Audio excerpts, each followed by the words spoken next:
할렐루야. 오늘 십계명 6강 제5계명 하나님이 세우신 권위 존중 내 부모를 공경하라. 출애굽기 20장 12절 봉독해 올리겠습니다. 내 부모를 공경하라.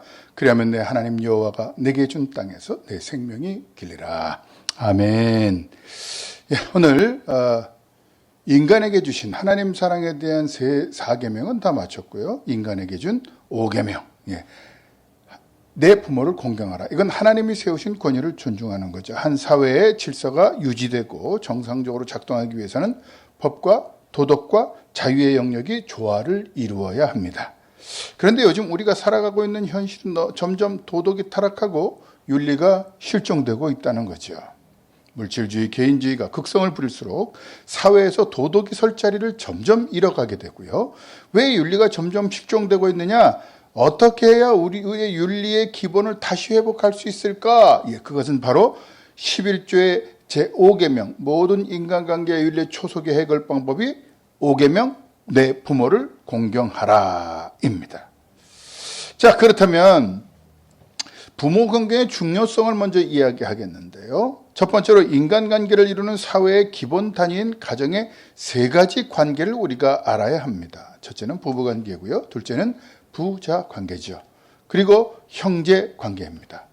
모든 인간관계에서 가장 기본적인 관계는 부모와 자식 간의 부모와의 관계가 되는 겁니다. 부모와의 관계가 좋거나 나쁠 수는 있어도 아예 없는 사람은 없죠. 물론 내 부모가 나를 버렸을 수도 있어요. 그러나 아예 부모가 없다라고 얘기할 수는 없다는 거죠. 나를 버렸을지라도 내 부모, 내가 어느 태생인지는 분명히 있다는 겁니다. 그것을 날 버려서 알 수 없지만, 자, 그래서 부모와의 관계가 인간관계의 공통적인 것이라는 것 우리는 다 알고 있지요. 자, 그렇다면 왜 부모를 공경해야 하느냐? 부모를 하나님의 대리자로 세우셨기 때문입니다. 부모가 나를 낳아주심으로 하나님을 대리하죠. 또 버려졌을지라도 낳아주신 것은 큰 선물입니다. 부모는 또한 나를 길러주시고 교육시켜줌으로써 하나님을 대리합니다. 부모는 자식에게 최초의 선생으로서 지식교육과 사람답게 살아가는 지혜교육을 받게 해주죠. 또 자녀들의 기본적인 인성을 학교에서 체계적인 지식교육을 받기 전에 이미 부모를 통해서 가정에서 이루어지죠. 그래서 학교에 가면요, 가정교육에 따라서 아이들의 양태가 다 다릅니다. 상태가 다 다르죠. 그래서 그 안에서 충돌이 일어납니다. 중요한 것은 부모에게 잘 인성교육과 지혜교육을 받은 아이들은 그들의 태도가 다르다는 것입니다. 자, 그렇다면 부모를 공경하는 방법은 뭐냐? 첫째로 부모님을 존경하고 감사하는 것입니다. 부모에게 감사하는 마음이 없다면 무거운 부담만 될 뿐이죠. 늘 감사하는 마음을 가져야 합니다. 내 부모가 어땠든지 감사하는 마음으로 공경한다면 기쁜 일이 될 것입니다. 또 부모님께는 순종해야 합니다. 잠언 1장 7절부터 8절에도 여호와를 경외하는 것이 지식의 근본이거늘 미련한 자는 지혜의 훈계를 벌치하느니라. 내 아들아, 내 아비의 훈계를 들으면 내 어미의 법을 떠나지 말라라고 말씀했습니다. 부모의 말씀을 듣는 것이 부모를 공경하는 첫걸음이죠. 부모에 대한 불순종은 신약성경에서도 아주 심각하게 다루고 있는데요. 마태복음 10장 21절에서 장차 형제가 형제를, 아버지가 자식을 죽는 데에 내주며 자식들이 부모를 대적하여 죽게 하리라 라고까지 말씀합니다. 나중에 말세에 이런 일들이 일어날 것이라는 말이죠. 사도 바울은 부모에 대한 불순종이 종말의 징조이며 물질주의, 이기주의, 쾌락주의 등과 밀접한 관계가 있다라고까지 디모데후서 3장 1절부터 5절에 말합니다. 그렇다면 부모 말이라고 어떤 상황이라도 무조건 절대적으로 순종해야 합니까?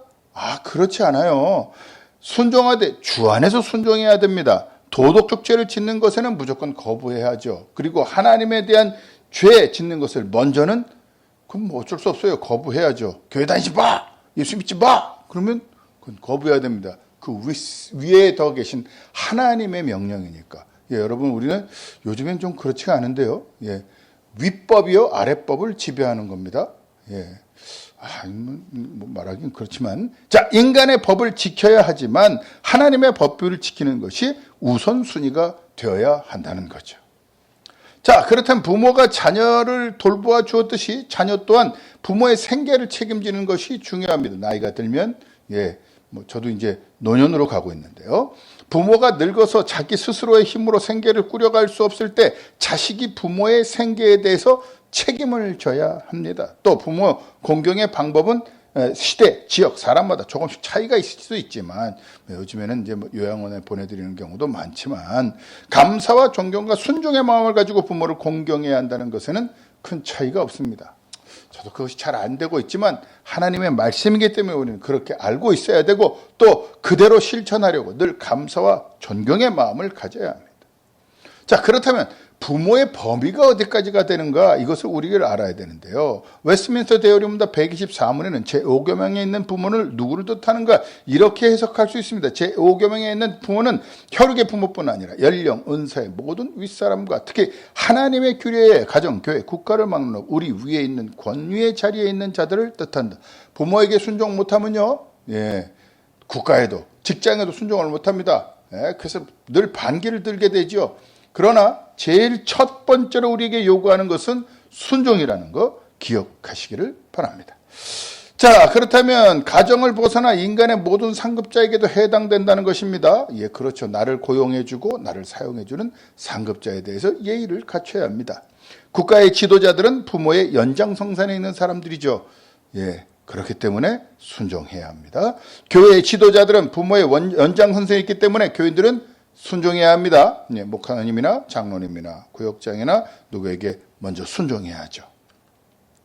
국가의 지도자나 교회의 지도자는 가정 지도자인 부모와 동일한 절대적 권한을 가지고 있지는 않습니다. 그럼에도 불구하고 절대적 권한을 갖지 않더라도 거기까지 확장된다는 것. 그래서 하나님만이 절대 주권을 가지고 계시고 국가의 지도자와 교회의 지도자는 하나님이 정해주신 범위 내에서 제한된 권한을 가지고 있어야 한다는 것입니다.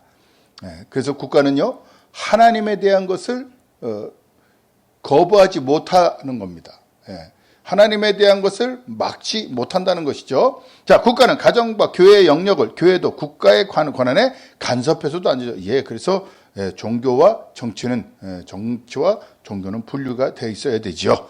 교회가 정치적인 문제에 대해 개입하려 할 때는 교회 차원이 아닌 공적인 기관을 조직해서 개입해야 하는 겁니다. 우리 교회가 직접적으로 민주당이나 또는 국민의힘에 힘을 가해서는 안 된다는 것이죠. 그런 정치적 조직, 자유평화당이 그런 일들을 하는 것 같은데요. 잘 모르겠습니다.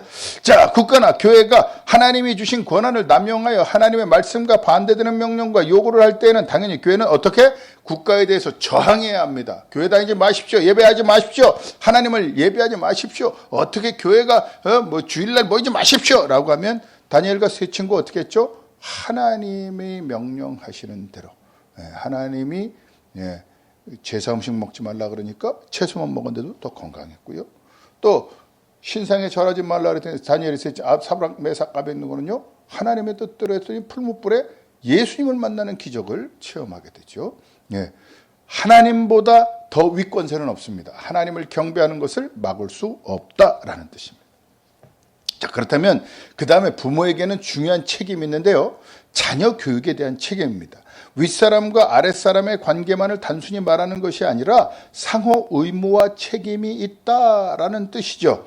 하이델베르크 교리문답 우르는 시누스의 중 5계명에 대한 해석을 이렇게 볼 수 있습니다. 이 계명의 의도, 5계명의 의도 혹은 목적은 하나님께서 하급자들과 상급자들 간의 상호 의무들로 지정하신 시민의 질서를 보존하는 데 있다. 상급자들은 하나님께서 다른 사람들을 다스리고 보호하는 일을 위하여 그들 위에 세우신 모든 사람을 가리킨다. 하급자들은 하나님께서 다른 사람들 아래에 두셔서 그들에게 다스림을 받고 보호받도록 하신 자들이다.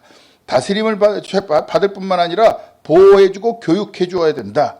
웨스트민스터 대여리문답 126문에도요. 제5계명의 일반적 범위는 아랫사람, 윗사람 혹은 동등함으로써 상호 관계에 있어 우리가 서로 지고 있는 의무들을 행하는 것이다. 동등하다는 겁니다. 내 자녀도요. 하나님 앞에 나와 동등합니다. 단지 내가 그들을 교육하고 돌보고 또 다스릴 의무가 있다는 거죠. 부모와 자식 간의 관계를 통해서 모든 인간관계 상관의 의무를 잘 감당하라는 의미를 가진 계명입니다. 에베소 6장 1절로 4절. 자녀들아 주 안에서 너희 부모에게 순종하라. 이것이 옳으니라. 맞아요. 그리고 내 아버지 어머니를 공경하라. 맞아요. 이것은 약속이 있는 첫 계명이니 이로써 내가 잘 되고 땅에서 장수하리라. 또 아비들아 너희 자녀를 노엽게 하지 말고 오직 주의 교훈과 훈계를 하여카라. 넌 내 아이니까 내 마음대로 해. 아니라는 거죠. 어떻게 해야 되는 거죠?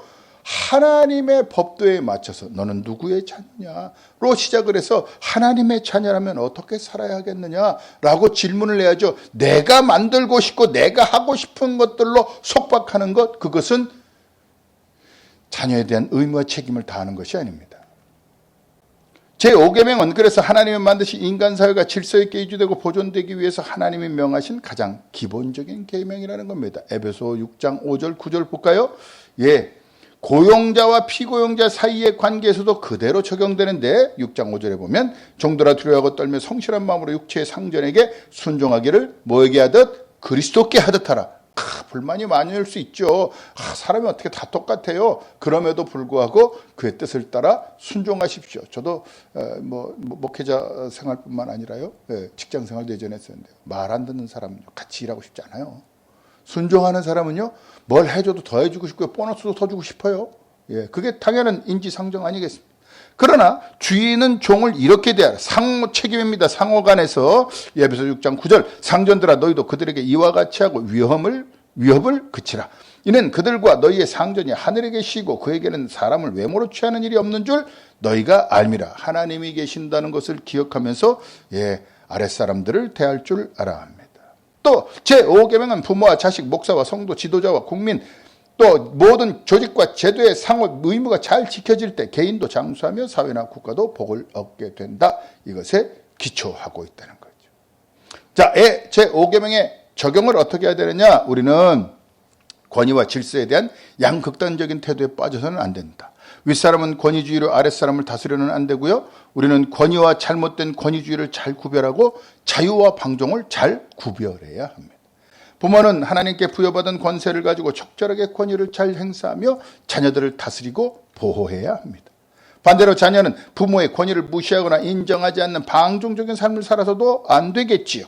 사회가 안정적으로 유지되며 번성하는 것은 바로 부모의 독재와 자녀의 방종이라는 양극단 사이에서 부모의 권위와 자녀의 자유가 적절하게 균형을 이루는 상호 의무와 책임이 잘 지켜질 때 사회가 안정적으로 운영되는 거죠. 한거하는 것 아름답지 않습니다. 자, 두 번째, 사회가 이기적일수록 부모에 대한 책임이나 자녀에 대한 책임을 지지 않으려는 사회에 살게 된다는 거죠. 서로 책임을 지지 않으려고 합니다. 참, 이거 참 불안한 인생들이. 노인을 무시하거나 어린이를 무시해서는 안 됩니다. 또 노인이나 어린이를 유기해서도 안 되죠. 어디 갖다 버려도 안 돼요. 노인이 대표하는 과거 유산을 잘 계승해야 하며 어린이가 대표하는 미래의 비전을 갖고 와야 합니다. 신앙을 가지고요, 생활이 변혁되어지는 생활을 해야 한다는 뜻이겠죠. 기독교는 확고한 역사의식을 가진 종교로 현재의 문제에만 골몰하는 것이 아니라 과거의 중요한 역사적 사건에서 오늘의 삶에 대한 원동력을 얻고요, 미래에 오실 하나님 나라에 대한 비전을 가지고 산다는 것을 기억해야 할 것입니다. 앞으로는 고령사회가 될 것이기 때문에 노인 문제에 각별한 관심을 가져야 합니다. 우리나라는 2000년 기점으로 고령화 사회에 진입했죠. 2018년 고령사회가 됐고요. 2024년 12월 23일 초고령 사회에 진입하게 되었습니다. 2030년 65세 이상 노인 비율 24.3%, 선진국 평균 수준을 넘어서게 되면 너무 잘 사는 나라예요. 2050년에 65세 이상 노인 비율, 저도 그런데요, 40% 이상이 됩니다. 세계 노인 왕국 등극할 것으로 예상을 하지요. 자, 그렇다면 노인 문제 어떻게 해야 될까요? 병고, 질병의 고통이 있습니다. 너무 아파요. 빈고, 가난의 고통이 있죠. 또 무이고, 무직업으로 활동력도 저하되어 있습니다. 이러한 노인 문제를 한 개인이나 한 가정만이 아니라 국가 전체의 문제라는 것 뿐만 아니라 교회의 문제이기도 합니다. 조만간 우리 모두의 문제가 될 것입니다. 그렇기 때문에 진지하게 대책을 마련해야죠. 자, 오늘 여기까지 했습니다. 다음 시간에는 생명과 인격의 존엄성 함께 나누도록 하겠습니다. 함께 기도합니다.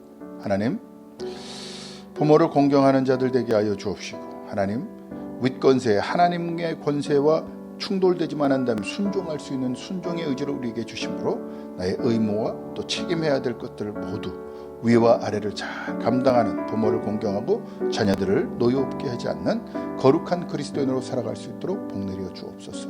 감사합니다. 오늘도 함께 하심을 감사하고 다음 시간에 함께 만나게 하신 우리 주 예수 그리스도 이름으로 감사하고 축복하며 기도합니다. 아멘.